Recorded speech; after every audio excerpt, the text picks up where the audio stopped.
Jæja, Friðrik Þór Halldórsson, myndatökumaður. Þú ert á opna mótinu sem að margir, Ameríkanar segja British Open og sem myndatökumaður. Ég held að þetta sé örugglega í fyrsta skipti sem Íslendingur kvikmyndatökumaður á þessu stærsta móti ársins sem flestir segja að sé. Já, ég hugsa það. Ég er allavega að vinna fyrir European Tour Productions og fyrir mótið, en ég er svo í grúpi sem heitir Marquee Groups og ég er að vinna fyrir Gold Channel. Þannig að við erum bara að elta Ameríkana og þá sem að þeir velja. Það sama var ég að gera á Scottish Open síðustu viku. Þá var ég bara að vinna feature groups fyrir ESPN og það er skiptust á. Valdir ráshópar eins og þú sagði, featured group. Já, þetta eru bara valdir hópar sem að Ameríkanir leggja mesta áherslu á. Þannig að þetta er, já, en svona, ég fór náttúrulega 2018 á Carnoustie með Haraldi Franklín. Akkurat. Eins og þú manst. Já, nákvæmlega, það var gaman. Þetta er bara mjög gaman. Þetta eru 100 kamerur og þetta er risa krjú, held í 400 manns eitthvað og tækjabúnaðurinn er gríðarlegur og mikið umfang. Já, en núna, þú varst að vinna fyrir Íslands sjónvarp og núna ertu að vinna fyrir útlendinga. Þannig að hvernig kom það til? Ég bara sóttist eftir því fyrir nokkrum árum og hélt bara áfram að minna á mig eins og ég var beðinn að gera og svo fékk ég 3 mót í fyrra og ég er með 6 mót núna, búið með opna hollenska, opna þýska, var að klára að opna skoska, er núna að opna breska og svo ég opna írska og franska eftir allavega. Þetta er bara mjög gaman. Þú ert búin að vera á einhverjum mótum þar sem Guðmundur okkar Ágúst Kristjánsson, eða ekki? Hefur ekki verið allan á einhverju einu móti þar sem hann er? Jú, ég var með honum í Amsterdam. Hann kosti miður ekki gegnum köttið og líka á BMF í München. En hann hlýtur að koma að því að við hittust aftur. Friðrik. Í Frakklandi. Já, Friðrik, við eiginlega byrjuðum svona saman að fjalla golf árið 1997. Ég verð náttúrulega að koma því að þegar við byrjuðum að mynda golf eða þú byrjar að mynda golf og ég var nú að gera annað með þér. Og síðan vorum við 14 sinnum saman í beinni útsendingu á Íslandsmótinu í Högleik og þú hefur myndað öll þau mót frá upphafi, frá 98, eini Íslendingurinn. 25 mót í röð. Já, og verður náttúrulega á Íslandsmótinu í Högleik núna eða hvað? Það eru því? Já, ég er alltaf að bóka í það. Já. Það er ekkert mót hérna á Evrópumótaröðinu þá. Það var náttúrulega gríðarleg þróun öll þessi ár á Íslandi, en hvernig er að detta inn í svona þarna úti? Það er bara mjög gaman. Þetta er náttúrulega, þeir eiga alla græjur. Það eru þráðlausar vélar út um allt. Það eru einhverjar, veit ekki, 10 eða 15 vélar allavega núna, milli 15 og 20 vélar. Það er ekki til nema 2 heima á Íslandi og er alltaf svolítið erfitt með merkið. En hérna eru alveg turnar og kranar sem að fara 65 metrar upp í lofti, þannig að merkið er alltaf mjög gott. Sambandið, internetsambandið minnum? Já, bara sambandið úr vélunum inn í stjórnstöðunar, inn í bílana. Og það er náttúrulega, bara allir búnaðurinn er professional, þessi búnaður, hann fer bara milli móta. Það sem var að koma hingað, það var að koma frá skosku og sumt með þess að var að koma frá Wimbledon.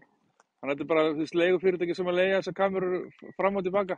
En þetta snýst bara það að elta einhverja litla golfkúlu og við gerum það líka heima. Já, ég ætla að segja, svo er það í rauninni grunnatriði sem að þið eruð að gera, eða þú og þið. Er það ekki það sama? Ég meina, þetta er bara að ná boltanum á flugi og svipruðu manna og...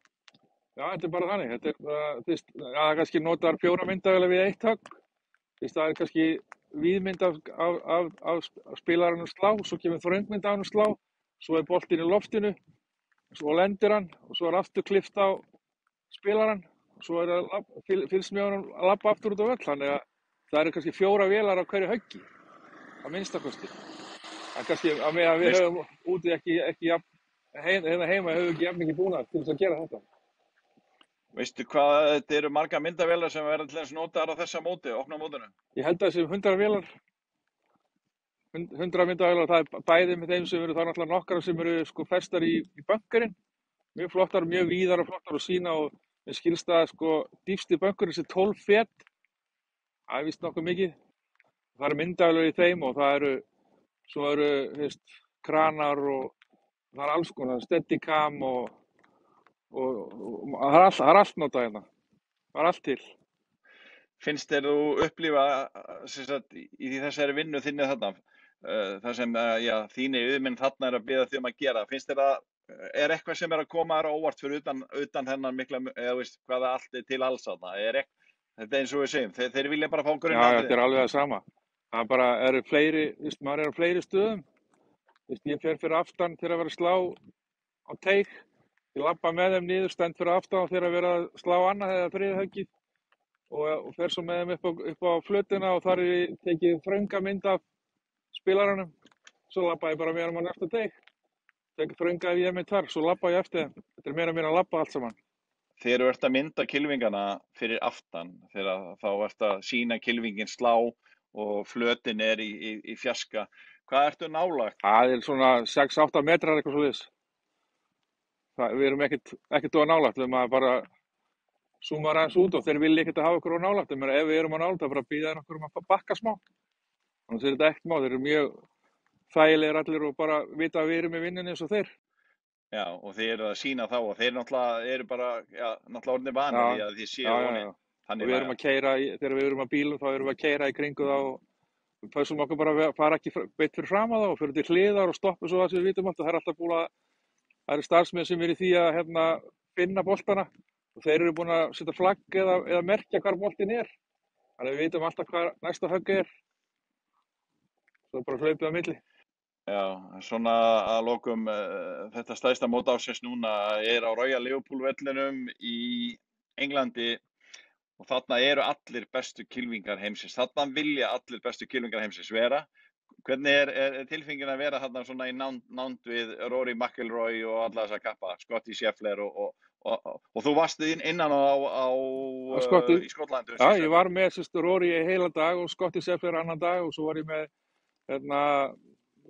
Jordan Smith og ég var með Ricky Fowler og þetta var bara mjög gaman. Ég hef hitt alveg flesta áður á Masternum og svo náttúrulega bara á mótunum sem hafa verið undan, þannig að þeir eru bara nice gæjar og allt er góðið með það. Og við náttúrulega erum fyrir innan böndin, þannig að þetta er ekkert, við erum ekki fyrir neinum og pössum okkur alltaf, bæða fólkinu og með spilunum. Þetta er bara mjög gaman, þetta er góð samvinna. Já, svona kannski bara í blá lokin. Þú fórst náttúrulega með Þorsteini Hallgríms á Masters fyrir allnokkrum mánuðum síðan og það er mjög sérstakt mót líka. Þetta Masters og British Open eða Open eru svona þau mót sem allir vilja vera á eða fá þáttökur rétt á. Finnst þér eitthvað munur á því og þessu þar sem þú hefur upplifað? Ég sé það ekki svona í fljótu bragði. Ameríkaninn er alltaf svolítið, Ameríkani.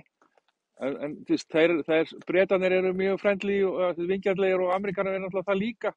Þannig að þetta er bara, nei það er ekkert mikill munur, bara gaman. Heldur að Guðmundur Ágúst hefði ekki eftir að mega það? Þegar hann verður með? Já, ég vona hann verði komið fljótlega eftir okkur. Ég vona hann detti inn. Heyrðu, takk fyrir spjallið, Riki. Já, takk fyrir það.